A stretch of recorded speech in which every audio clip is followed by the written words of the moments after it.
We are the McMillan family, and we've been at City Press since October of 2015. And we have 8 kids, and we've really enjoyed being at City Press and the fellowship, the people there. We really love the people, and we've really appreciated Justin's preaching over the last couple of years that we've been there.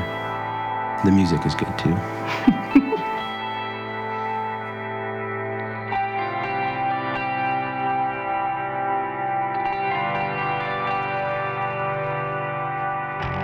We first found out about our little boy, Elliot, who is named Jordan, when we were vacationing in Idaho, and I was walking through Walmart and got a call from a social worker saying there's a little boy in the hospital, and he has the same birth mom as 2 other children that you've adopted, and he's been left here. Would you take him home? And we said, yes, we would, but we weren't in the state. And so after a couple of days, we got back home. I went to Walmart the day before we left, bought all of the supplies for a baby. We weren't expecting a baby.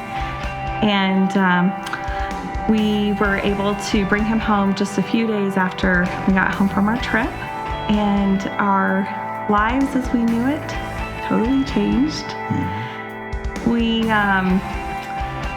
Jordan, as he was called then, has intense sensory processing disorder, and he is a very active child, and at the time he was withdrawing from drugs.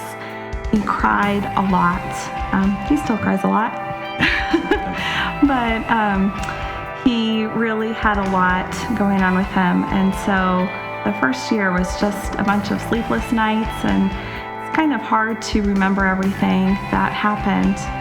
But one thing that really stuck with us is how much we loved that little boy, even from the minute that we brought him home.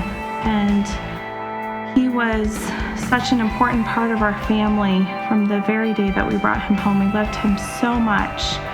And a couple of months after he had been with us, we found out from the social worker that his dad, who lived in Washington, wanted to try and work a plan. And when a biological parent works the plan in the foster system, that means they have a series of things that they want to try and accomplish that the social worker sets out for them they have to do.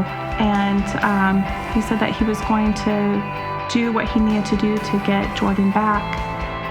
And so at Thanksgiving, we found out that he would be going to Washington to live with another foster family, and that he would be taken from our family. And we were devastated. It was right around the holidays, and we knew that it was going to just break our hearts in a million pieces to lose that sweet little baby boy. So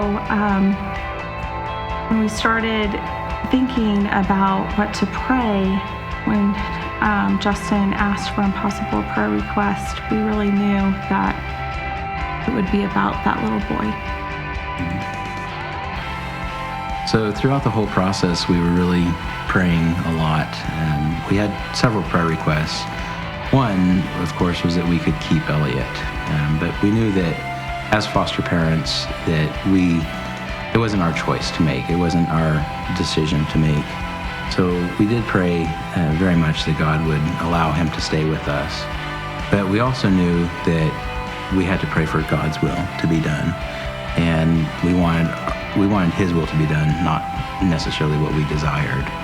And the other thing that we prayed a lot was that if it wasn't God's will that he would stay with us, that God would give us the grace and the patience to be able to move on and to know that God is good. And that God has a plan for us and for Jordan, and that we could trust in God, that he is good. So after about 6 months of thinking that he was going to go home and really crying a lot, at least on my part, I cried a lot. I know the kids and I would just talk about what it would mean to have God's will done in Jordan's life and what that could look like, and how that could be really hard to accept what might come, but that we knew that God loved Jordan more than we did, and that it was really important to trust him, trust that his plan was perfect. So after about 6 months of not knowing where he would go, thinking that he was going to be leaving our family, and really dealing with the emotions that was bringing, it became apparent that his biological father was not working his plan, and that we would be able to eventually adopt him after certain things happened in the courts and parental rights were terminated. And sure enough, this August, just right after Jordan turned 2 years old, we adopted him. We changed his name to Elliot James McMillan. And so it's one of the happiest days of our lives. Mm-hmm.